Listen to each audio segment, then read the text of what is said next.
من الشيطان الرجيم بسم الله الرحمن الرحيم يا أيها الذين آمنوا لا ترفعوا أصواتكم فوق صوت النبي ولا تجهروا له بالقول كجهر بعضكم لبعض أن تهبط أعمالكم وأنتم لا تشعرون صدق الله العلي العظيم وصدق رسوله النبي الكريم ونحن على من الشاهدين والشاكرين والحمد لله رب العالمين رب اشرح لي صدري ويسر لي أمري واحلل عقدة من لساني يفقهوا قولي ربنا آتنا من لدنك رحمة وهيئ لنا من أمرنا رشدا. میرے عزیزو، یہ جو آیت مبارک میں نے تلاوت کرنے کی سعادت حاصل کی ہے، ہفتے کے دن ہم نے اس کو پڑھا تھا، لیکن تھوڑی سی تشنگی رہ گئی تھی اور ایک لفظ بھی غلط پڑھا گیا تھا، بین یدا یلا، وہ یلا پڑھا گیا تھا، اس کی بھی اصلاح کر لیں. تو آج اللہ تعالیٰ کی ذات کریم نے بڑے محبت بڑے انداز سے بڑے پیار سے ان لوگوں کو پکارا ہے کہ اے ایمان والو، مجھے تم سے محبت ہے، ہمدردی ہے، لیکن یہ جو تمہاری کیفیت ہے کہ لا ترفعوا اصواتکم فوق صوت النبی، میرے نبی کی آواز سے آواز بلند نہ کرو.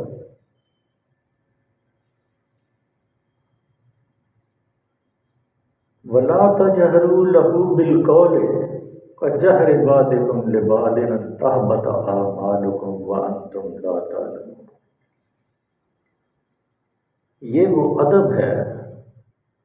جو اللہ کے رسول صلی اللہ علیہ وسلم کی مجلس میں بیٹھنے والوں کو اللہ نے ڈائریکٹ سکھایا. اور یہاں تک کہ حضرت عمر فاروق رضی اللہ تعالیٰ عنہ کی خلافت کے دوران کچھ لوگ تھے جو اللہ کے رسول صلی اللہ علیہ وسلم کی آرام گاہ کے نزدیک کچھ اونچی آواز سے باتیں کر رہے تھے. تو آپ نے ان کو پکڑ لیا اور ڈانٹا کہ تم کہاں سے ہو؟ کہا ہم اہل طائف سے ہیں. کہا اگر تم اہل مدینہ سے ہوتے تو میں تمہاری خبر لیتا. یہ اللہ کے رسول کا دربار ہے، یہاں اونچی آواز کرنے والے کے اعمال ضائع ہو جاتے ہیں. اور یہی وہ آواز تھی جو قیس بن ثابت رضی اللہ تعالیٰ عنہ نے اس آیت کو سنا. آپ کی آواز بڑی گرجدار اور بڑی روح والی اور بڑی بھاری تھی. تو آپ ابن کثیر نے اپنی تفسیر میں لکھا ہے کہ آپ اپنے گھر میں گئے اور گھر میں جا کے اپنی اہلیہ کو آپ کہا کہ میں گھوڑے کے طویلے کے اندر جا رہا ہوں، تم باہر سے کیل ٹھوک کے دروازہ بند کر دو، اب میری موت ہی جو ہے مجھے باہر لائے گی، کیونکہ میری آواز جو ہے سب سے بلند تھی اور مجھے خطرہ ہے کہ یہ آیت میرے لیے اتری ہے اور میرے سارے اعمال ضائع ہو گئے اور میں جہنم میں جانے والا. لیکن صاحب رسول صلی اللہ علیہ وسلم اپنے صحاب سے کتنی محبت کرتے تھے اور سیدھا سیدھا لوگوں کو دیکھتے رہتے تھے. جب دیکھا کہ 2-4 دن مسلسل قیس بن ثابت فجر کی نماز میں نہیں تشریف لا رہے، ظہر کی نماز میں تشریف نہیں لا رہے، تو کہا اس شخص کو میں آتے نہیں دیکھ رہا، وہ آدمی گیا کدھر ہے؟ تو لوگوں نے بتایا کہ یا رسول اللہ صلی اللہ علیہ وسلم یہ آیت نازل ہوئی، یا ایھا الذین آمنوا لا ترفعوا اصواتکم فوق صوت النبی ولا تجہروا لہ بالقول، کہ تقدم بھی نہ کرو، آواز بھی بلند نہ کرو. تو قیس کہتا ہے کہ یہ میری گستاخی کی وجہ سے یہ آیت نازل ہوئی ہے، اور اس نے کہا میں جہنم میں جانے والا ہوں، میرے سارے اعمال ضائع ہو گئے. اور چیخو پکار کر رہا ہے، طویلے کے اندر بند ہے، باہر سے تالا لگا دیا ہے کہ جب تک میں مر نہ جاؤں مجھے باہر نہ نکالنا۔ تو آپ صلی اللہ علیہ وسلم نے کہا جاؤ اس کو بلا کے لاؤ اور میرا پیغام دو کہ وہ جہنمی نہیں ہے، جنتی ہے۔ تو جب بلایا گیا قیس بن ثابت رضی اللہ تعالیٰ عنہ کو، کمزور ہو گئے تھے، 2-4 دن کھانا بھی نہیں کھایا، اور بڑے آہستہ آہستہ چل کے اللہ کے رسول صلی اللہ علیہ وسلم کے دربار میں آئے، اور گردن نیچے تھی، اوپر بھی نہیں اٹھائی، آنکھ ملا نہیں سکتے تھے۔ کہا ہے قیس، میں محمد صلی اللہ علیہ وسلم تجھے ضمانت دیتا ہوں تو جنت میں جائے گا۔ اتنا خوف انسانوں کے اوپر طاری ہوتا تھا وہ صحابہ، اسی لیے وہ پنجابی میں ہم چھوٹے چھوٹے تھے تو وہ بازاروں میں گلیوں میں پڑھا کرتے تھے، قدر نبیدہ ایک ہی جانے دنیا دار کمینے، قدر نبیدہ جانن والے سونگے شہر مدینے۔ تو یہ ایسی کیفیت ہے کہ ہم گستاخانہ طریقے سے ایسے انداز سے گفتگو کرتے ہیں محمد صلی اللہ علیہ وسلم کے بارے میں کہ جس کے بارے میں اللہ نے کہا کہ اگر میرے محمد صلی اللہ علیہ وسلم کی گستاخی ہوگی تو اللہ کی شان میں گستاخی ہوگی، اور اللہ کی شان میں گستاخی ہوگی تو محمد صلی اللہ علیہ وسلم کی شان میں گستاخی ہوگی۔ یہ کیفیت ہے اس دربار کی جہاں 70,000 فرشتے روزانہ درود پڑھنے کے لیے آتے ہیں اور قیامت تک ان کی دوبارہ باری نہیں آنی، دوبارہ ان کو لوٹ کے نہیں آنا۔ یہ اس دربار کی کیفیت ہے، اور اس لیے اللہ نے فرمایا کہ ان لوگوں کو، اے ایمان والوں جنہوں نے ایمان کے جھنڈے اٹھائے، جو بدر میں لڑائی کرنے کے لیے گئے، جو صلح حدیبیہ میں گئے، جو حدیبیہ کے مقام پہ گئے 1400 کے قریب بغیر ہتھیاروں کے احرام باندھ کے گئے اور موت کے منہ میں جا کے کھڑے ہوئے،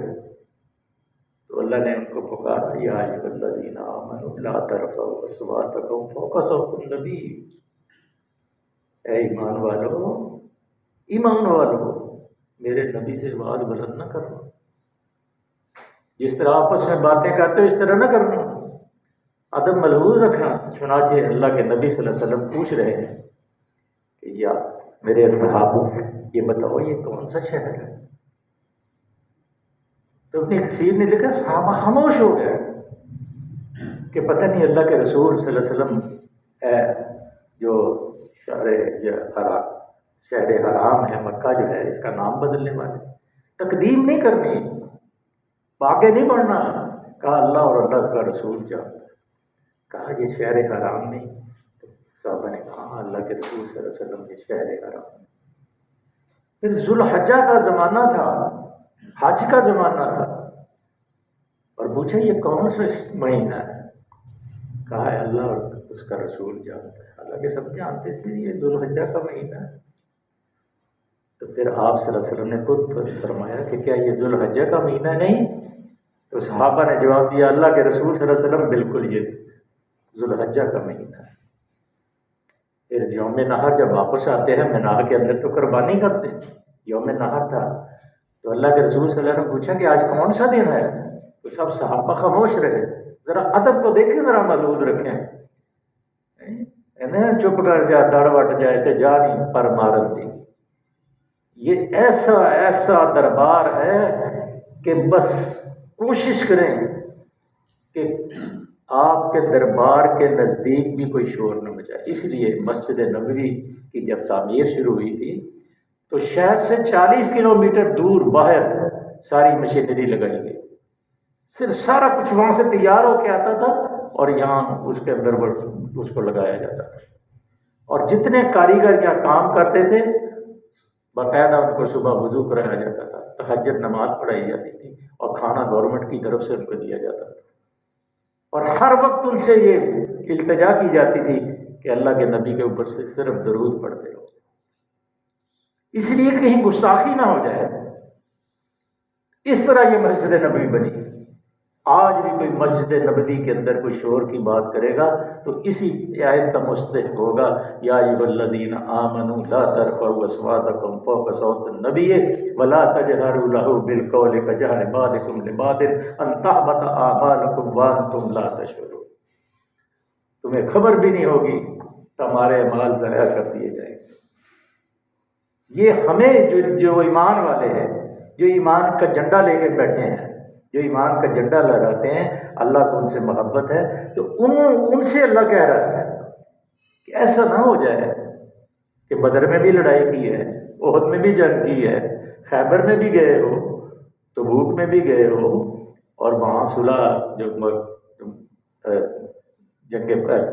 خود صلح حدیبیہ کے مقام پہ عمرہ کرنے کے لیے ساتھ گئے ہو، اس کے باوجود کہیں ایسا نہ ہو جیسے عمر فاروق رضی اللہ تعالیٰ عنہ نے واپسی پہ کہہ دیا کہ اے اللہ کے رسول صلی اللہ علیہ وسلم، کیا آپ اللہ کے آپ مسلمان نہیں ہیں؟ تو ساری عمر جو عمر فاروق رضی اللہ تعالیٰ عنہ اس چیز کے اوپر پچھتاوا کرتے رہے اور اللہ سے گریہ اور معافی مانگتے رہے کہ میں نے یہ گستاخی کر دی ہے، کہ پھر سورہ فتح جیسے نازل ہوئی تھی تو اللہ کے رسول صلی اللہ علیہ وسلم نے جو اس کو فتح مبین قرار دیا تھا، اور پھر ان سے کہا تھا کہ تمہارے تمام جتنے پچھلے گناہ ہیں سب معاف کر دیے، رضی اللہ عنہم ورضوا عنہ، اللہ تم سے راضی، تم اللہ سے راضی۔ یہ کیفیات ہے جو انسان کے اوپر ایمان کے ساتھ طاری ہوتی ہے، اور جو ایمان والا نہیں اس کو اس کی کیا فکر ہے؟ ہمارے لیے یہ حکم ہے کہ ہم اپنی زبانیں وہاں گم کریں، کوشش کریں کہ باہر بیٹھے، شاید میں نے پہلے بھی یہ واقعہ سنایا تھا کہ اللہ کے رسول صلی اللہ علیہ وسلم کے پاس ایک آدمی ہجرت کر کے کوئی آرمینیا کا شخص تھا، تو اس نے خواب میں دیکھا کہ اللہ کے رسول صلی اللہ علیہ وسلم کہہ رہے ہیں کہ آ جاؤ، سب کچھ بیچ بچا کے میرے پاس آ جاؤ۔ محبت عشق ہوتا ہے نا، وہ ایک محبت کی ڈور تھی جو اللہ کے رسول صلی اللہ علیہ وسلم کی اس کی بدی ہوئی تھی، تو اس نے بغیر کسی سب کچھ بیچا، گھر درواز سب کچھ بیچا اور وہاں سے مدینے میں آ گیا،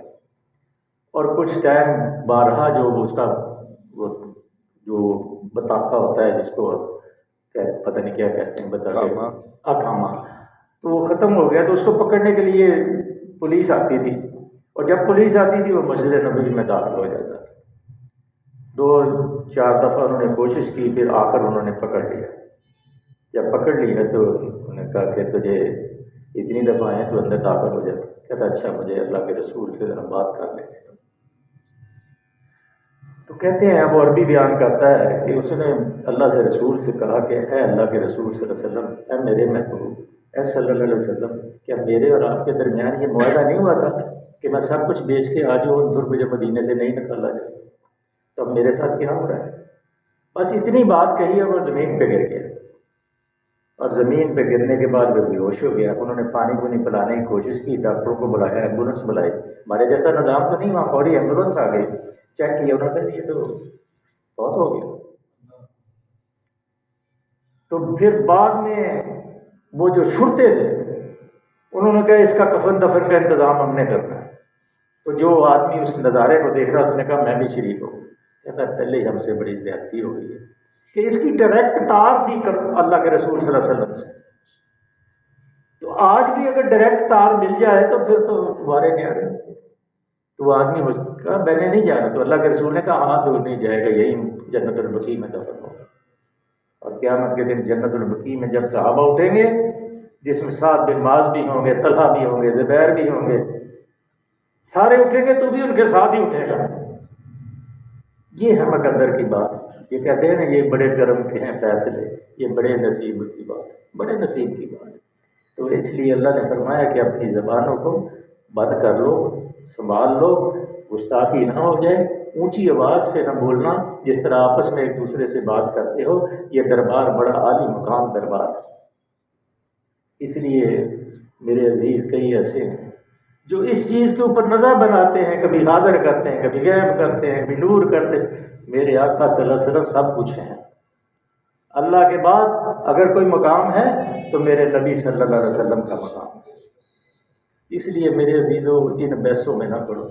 عدم ملحوظ رکھو اور اپنی آوازیں اللہ کے رسول صلی اللہ علیہ وسلم کی آواز سے کم کرو۔ اس سے یہ بھی نکتہ نکلتا ہے کہ بعض لوگ اپنے والدین کے ساتھ، اپنے بزرگوں کے ساتھ بھی گستاخی سے پیش آتے ہیں۔ یہ بھی نکتہ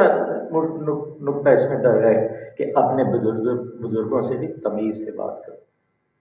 یہ نہ ہو کہ وہ بھی بد دعا دے تو پھر باپ کی بد دعا تو عرش میں جاتی ہے۔ اس لیے کوشش کریں کہ جو اللہ نے کہا ہے وہ انتم لا تشعرون، شعور بھی نہیں ہوگا، محسوس بھی نہیں ہوگا تو اعمال ضائع ہو جائیں گے۔ یہ بڑی، اس لیے میں نے اس آیت کو دوبارہ آج لیا ہے تاکہ میرے اندر بھی ایک کیفیت ایسی طاری ہو رہی تھی کہ شاید میں بھی اس جملے میں نہ آ ہوگا، پتہ نہیں اللہ کا رسول صلی اللہ علیہ وسلم ہمیں معاف فرما دے۔ اب اللہ نے ایک بہت غصے کی بات بتا فرما دی، ان الذین یغضون اصواتهم عند رسول اللہ اولئک الذین امتحن اللہ قلوبهم للتقوی۔ اب آیت کے اوپر غور کریں، یہ بڑی غور طلب بات ہے۔ جو لوگ رسول خدا محبوب خدا صلی اللہ علیہ وسلم کے حضور بات کرتے ہوئے اپنی آواز پست رکھتے ہیں، وہ در حقیقت وہی لوگ ہیں جن کے دلوں کو اللہ نے تقوی کے لیے چن لیا ہے، مخصوص کر لیا ہے۔ الف لام میم ذالک الکتاب لا ریب فیہ ھدی للمتقین،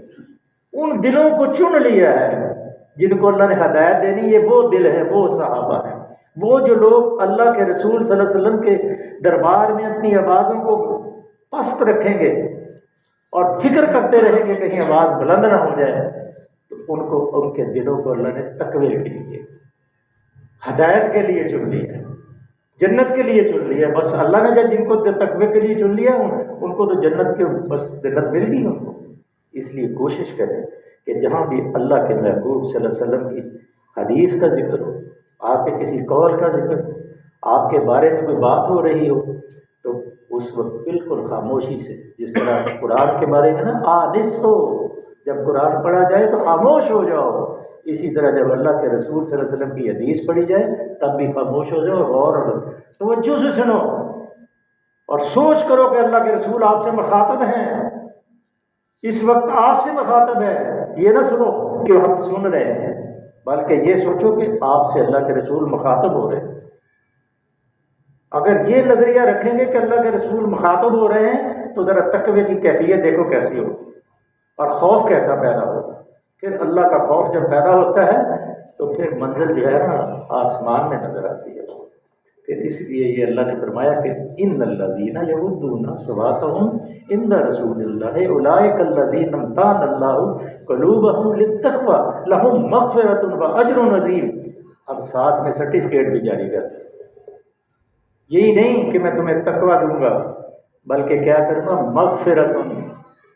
بخشش بھی کر دوں گا، صرف بخشش ہی نہیں کروں گا، اجر عظیم دوں گا، اعلیٰ مقام جنت میں دوں گا۔ اور ہو سکتا ہے اللہ کے رسول صلی اللہ علیہ وسلم کا ساتھ ہی اللہ تعالیٰ فرما دے، اس کی کوئی کمی ہو سکتی ہے؟ اللہ کی جو اللہ جو کہہ رہا ہے اجر عظیم،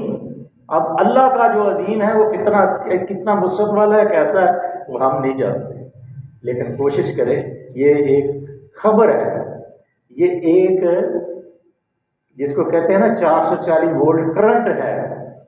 یہ خبر اللہ نے دے دی ہے کہ جو ایسے لوگ ہوں گے ان کے دلوں کو میں تقوی کے لیے مخصوص کر لوں گا، اور جو تقوی اختیار کریں گے لہم مغفرۃ و اجر عظیم، میں ان کی مغفرت بھی کر دوں گا، ان کو اجر عظیم بھی دے دوں گا۔ یہ چھوٹا سا نسخہ ہے، بس محبت رسول ہے اور التجا کرنی ہے، جھک کے رہنا ہے، کبھی گستاخی نہیں کرنی، کبھی نام کے اوپر بحث نہیں کرنی، دوسروں کو بھی اس کے اوپر بحث سے اجتناب کرنا ہے۔ اور یہی جو اللہ کے رسول قرآن پاک میں بھی اللہ نے فرمایا کہ اللہ کے رسول کا بھی حکم یہ ہے وَإِذَا خَاطَبَهُمُ الْجَاهِلُونَ قَالُوا سَلَامًا، کہ جب کوئی جاہل مل جائے سلام کرو اور اللہ سے معافی مانگو، یا اللہ کہیں تیرے رسول کے دربار میں گستاخی نہ ہو جائے۔ یہ بڑی دوسری کی بات، ان الذین ینادون من وراء الحجرات اکثرهم لا یعقلون، یہ جو ارد گرد مدینے کے لوگ رہتے تھے، اس ٹائم ختم ہو گیا۔ صدق اللہ مولانا العظیم۔ یہ کل یہ لمبی بحث ہے، انشاءاللہ کل اس پہ کریں گے۔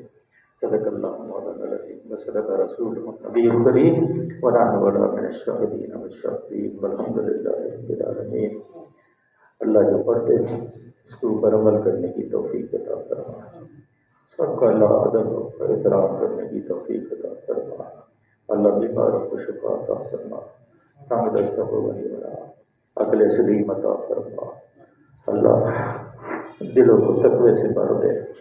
آنے والے مصائب سے بچا۔ جتنے ساتھی عزیزوں کا یا اللہ پریشان ہیں سب کی پریشانیوں کو دور فرما، بیماروں کو شفا عطا فرما، تنگ دستوں کو غنی بنا دے اللہ۔ جو ضرورت مند ہے غیر سے ان کی ضرورتیں پوری فرما دے اور شدگان کو معاف فرما دے۔ صلی اللہ تعالیٰ علی حبیبہ محمد وعلیہ وسلم اجمعین برحمتک یا